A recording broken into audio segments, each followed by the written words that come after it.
All right, hello. Hello.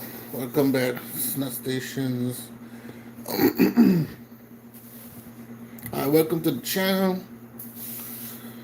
Uh, Today, I'm gonna do a little recap on something I posted.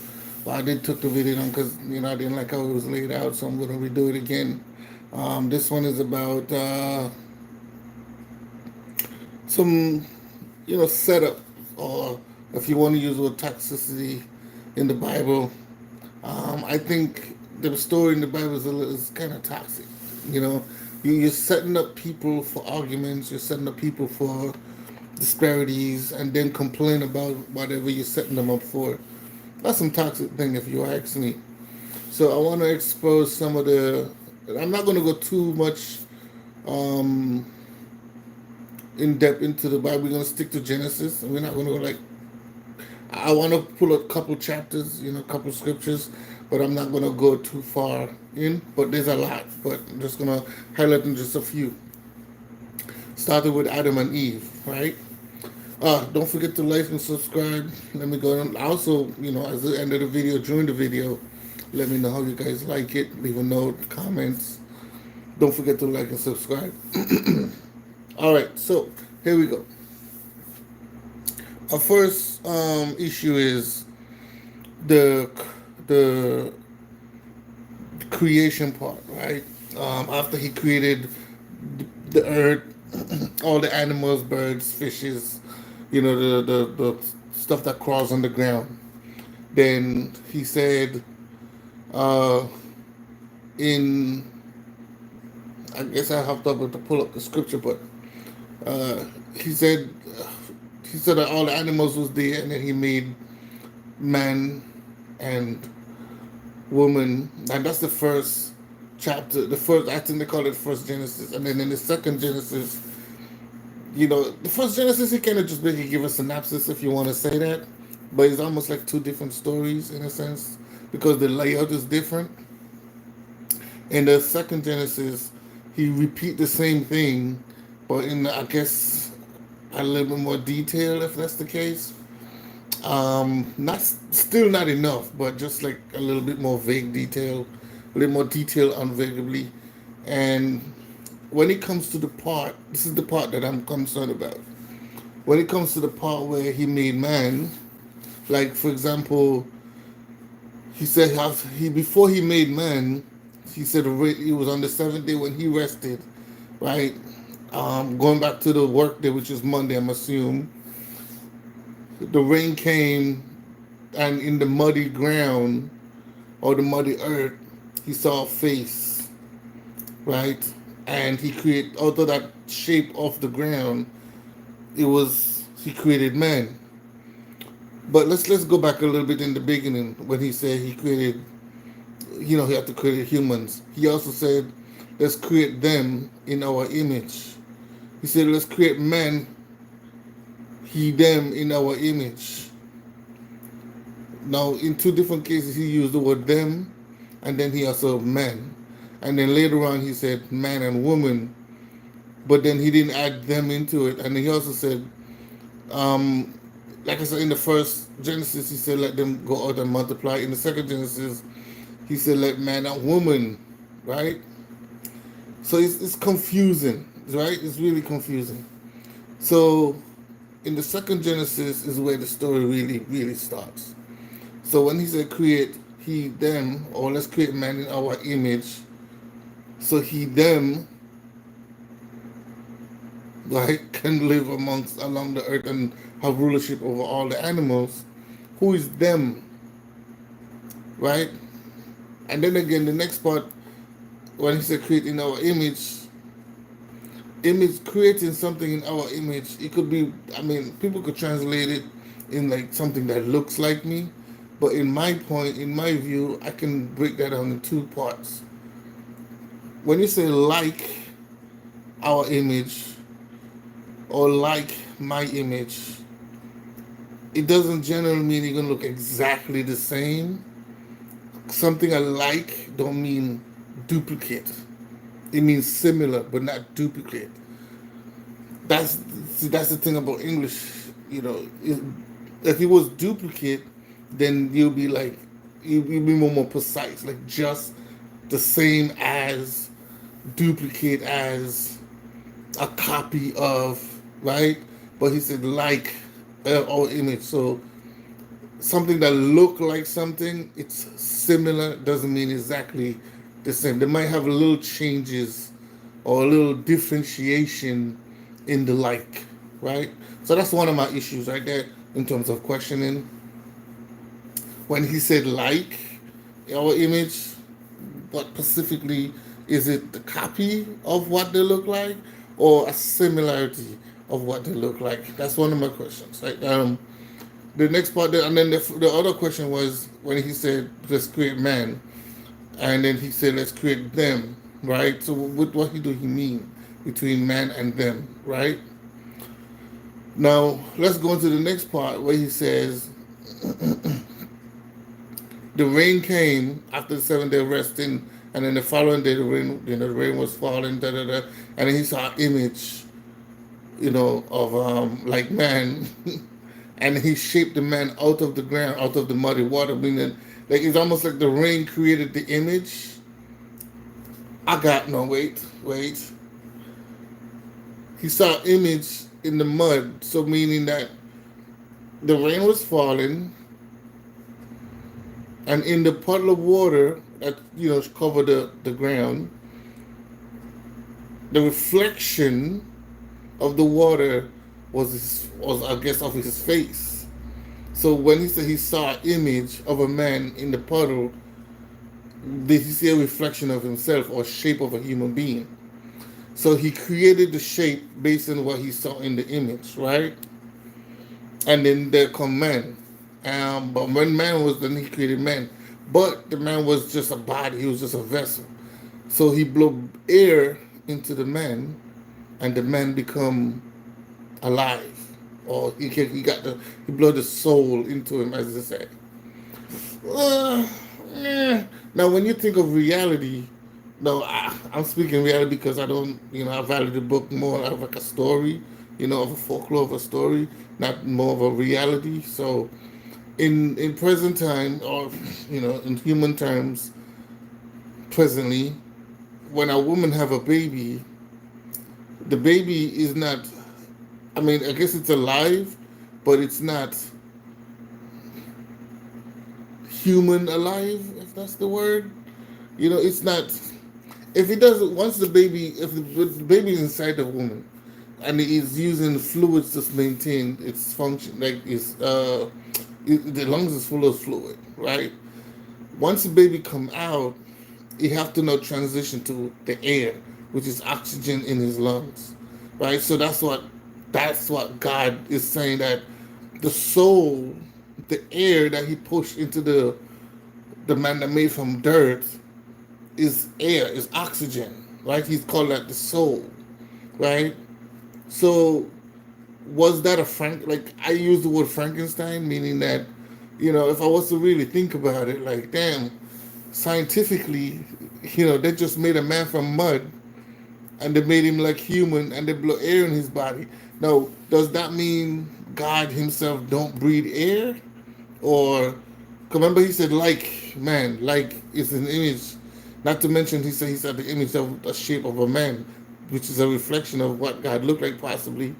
So did He make love? He made love to the earth, and He created man. So earth is where human beings originated from. Yeah, that's another question, right? That's the biblical point of view. Okay. Going forward, That's just like my third, fourth question, I think. Let's move forward. So that's one of my questions when He said He created man from the earth, based on His image, and then He, after He created the design of what the man is, He blew air into him, and then he became full with soul, or he became a human being. He started breathing and doing things on his own, and He needed Adam. Now, after He did all the animals and everything, He saw that Adam was lonely. So then He put Adam to sleep, surgery, pull one of his ribs out, and make woman, right? And Adam gave woman a name, and let her to know um she's his helper. He's her he's basically her God, right? So if you in that specific concept right there, God made man, right? So man have to honor God. Yeah, man have to worship God. Man have to respect God. Man have to look up to God as his everything, right? When God made woman, God didn't give woman the same, um how would you say, uh he didn't give her the same layout as what he gave Adam in terms of, as a student or his creation, right? He let Adam make that decision. Adam was the one who made, Adam was the one who said, she is my bone, my flesh, my blood of me. So therefore she's here to serve me. God didn't say woman is here to serve her. Here, I mean, it's like the hierarchy type thing. Like there's God, man, and woman. So women, if the fact that God made man from the earth, and then man used his bones, well, man bones created woman. The woman is to serve man. Woman is to honor man. Woman is to respect man. Based on the Bible, that's the interpretation I got. Right now, that's my fifth question, fifth situation right there. Now, in the after he made woman, which woman is to serve man, right? And men and women have dominion over all the animals and everything else. They said they didn't know that they was naked. So they was running around naked. So that means they wasn't having sex, because they didn't make children at the time. They were just doing their thing. And then when the serpent came, and the serpent told Eve, because they was not supposed to eat the tree of life and the tree of good and evil. So when the serpent came and he told Eve, yo, you could do a lot more, with yourself if you eat the tree of life, and you will know, the truth about yourself, right? In terms of, like, you will see things beyond what you can see now, because right now you can't tell if you're naked. Like, for example, animals can't tell if they're naked or not, right? They just know this is just what we are. This is just who it is for me. Well, humans, we could tell the difference, right? We could tell the difference if we're naked or not. We can be aware of it, right? So when he said, if you eat the fruit, you will see the truth. You will see the things that God don't want you to see, because you're not going to die. You're supposed to die, but you're not going to die, right? So when Eve said, you know what, that makes a lot of sense. Why do God not want me to know what's beyond eating this fruit? So she ate the fruit. After she ate the fruit, she realized that she could feel the wind chill on her body, if that's the case. And then she noticed she was naked, and she covered up. Now, with the devil, there's multiple things, question after the devil as well. Like, one, why, if God made animals, why would he allow the devil to be in there? And secondly, I mean the serpent. Secondly, who is the serpent anyway? Where did he come from? Right? Did he snuck in? Did God know he was there? Blah blah blah blah. The next part is this: why is he so against the God? The God that created humankind, that created everything, right? I mean, come on, it doesn't make sense, right? Why would God set himself up to have an evil side? You know what I'm saying? And secondly, if God is God, why would God have enemies when God is the one who created everything? You know what I mean? That's like some toxic shit. How you gonna create something but then still complain about the things that you create, right? And then or turn the things that you create to do certain, to have certain attributes on behavior, and then make it look like that thing is a bad thing. Like, no, that's toxic. You created that stuff. You know what it was gonna do. You know what I'm saying? Anyway, long story short. So the serpent manipulate the female girl and get her to eat the fruit. She ate the fruit. She noticed she was naked, and then she went to Adam and said, "Hey, Adam, it feels good to be a woman. It feels good to be like it's a little bit embarrassing, but I mean, think about it. How does it look? You know what I'm saying? Just hypothetically saying, that I'm just assuming, right? That's what she's saying. Like, how does it look? Like, how do I look? And Adam, he's like, what did you doing? Like, he said, oh, I ate a piece of this fruit, and it made me be aware of the fact that I was naked. And he was like, what the hell is naked? What are you talking about? And then she said, yo, try this, try this. And then I'm assuming she seduced him. That's my opinion.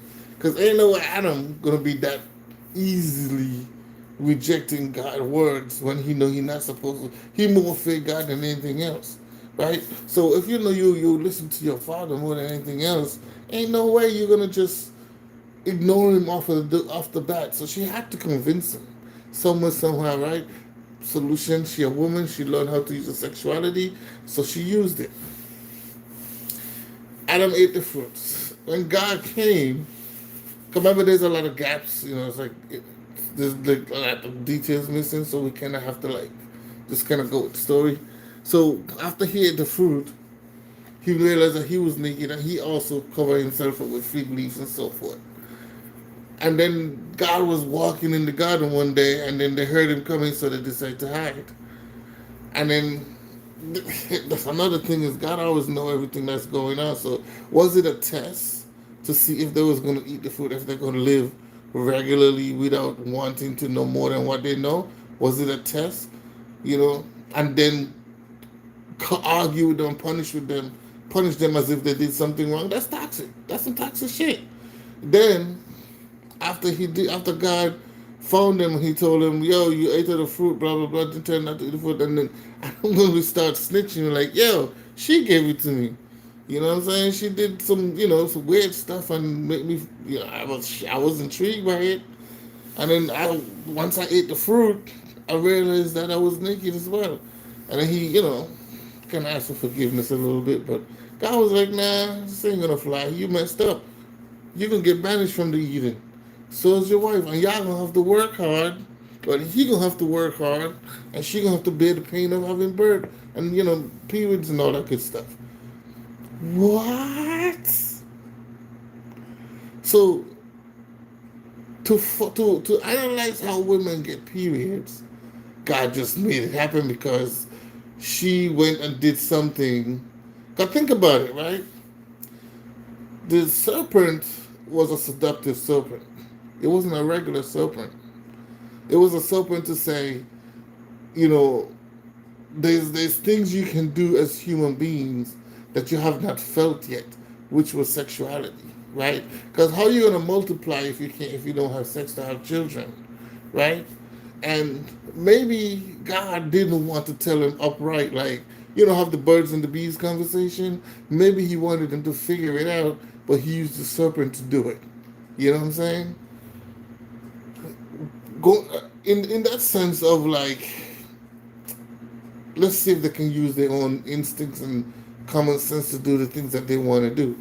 But the thing is, they was kind of like tricked into it, and the reason why I'm saying that this whole eating the fruit of tree of life and all that stuff, I think is a representation of sex. Like that to me, that's what it is. It was the point of Eve learning her sexuality and knowing that what her body parts are, and learning the field of sexual desires. And maybe the serpent did his thing. You know what I'm saying? Get a little frisky, right? And then she decided to pass that on to Adam because, of course, Adam is the only man that's this. Serpent is not a full real man. He's just a temporary guy. He's a hit and run type shit. You know what I'm saying? He's a pookie. You know what I'm saying? So when Eve learned to do her sexuality thing, she went and turned it on to Adam, and Adam got turned out, and that's what happens. That's just my understanding, my speculation. Nobody have to, take what I'm saying and make it be word. I'm not, this is just my own understanding, and I'm just sharing my understanding and my speculation to the story that I'm reading. Now, once that is done, and he banished them. Remember, this is just toxic. To me, this is all just toxic. God is now upset because they eat the tree of life. Why did you put the tree there in the first place? You know, you had all kinds of fruits and animals and everything. They didn't need no temptation. Why set them up? You know what I'm saying? And secondly, if you made man or woman to multiply and be fruitful and multiply the earth, why didn't you tell them about the birds and the bees? The serpent wouldn't have never had to tell them, force them into doing anything or trick them into doing anything. If you had told them in the door, you know what I'm saying, how you create a human being, but yet you're not going to teach him how to procreate. But yet you're going to tell him procreate. That don't make no sense unless he was supposed to figure it out on his own. Now the next thing is this. They went out to the garden. Now, I forget exactly where they was again, but they went out just above the garden, not too far, but just a little bit away out of it, a couple miles, where they can actually see the garden from below, right? So they probably was on a hillside type area, and they had a son, which was Cain. The first son was Cain, and the second son was, um, damn, I forget his name, Abel, right? And one day, this is about the teenagers now. One day, God told him to make a meal for him. I guess he's testing their loyalty as servants, right? And they both, Cain did some meat servings, and Abel did plant servings. So it kind of showed that Abel was more on point, because eating meat is not really the forte for human beings, or for as it's in the Bible, right? So so um, when they finished making the offering, now like I said, this is the toxic part comes in. So God told both of them to make him an offering, right? They both make the offering. One is vegetables, one is meat, right? God came and look at the meat, and he was like, nah, I got some flies and stuff all over that. I don't know. Dude, this butcher like two good pieces of goat. Then he went to Abel, and he said, well, I don't eat meat, right? So most likely I would have picked you anyway. What? Now, why would you do that? Why would you be so toxic, playing the dudes them against each other? So Cain got jealous and enraged by what he did, because he didn't even try the meat. He didn't even taste it. He just looked at it and be like, nah. Cain, what the hell did you do? I don't eat meat. And then he went to Abel and be like, oh yeah, give me some watermelon, son. Yeah, that's a good job. Give me some carrots, right? And he favored Abel, and basically blessed him, right? So Cain was upset now. Cain was like, nah, nah, nah, nah, nah, nah. You're not gonna do me like that. You know how much Sundays and this I gotta do. Yeah, you're not doing this to me. So what Cain did, he smashed Abel. Basically took him out by jealousy and hatred. Did God know that was gonna happen? Of course. God know everything. So after he took out Abel, Cain come back to shore. He took the body out and dropped it in the ocean somewhere. So he came back into shore, or wherever he came from, and I addressed God and be like, well, listen, God, like, I can apologize, you know what I mean, because I'm feeling this out my brother now, but you didn't have to play me like that now. You didn't have to do me like that. You know what I'm saying? I didn't think what God is saying is you're not even strong enough to take your responsibilities and move on. You still have to go and take it out on somebody else. So maybe that's why God didn't choose him in the first place. Right? He wasn't ready. He think he was ready because he could sing, but he wasn't ready.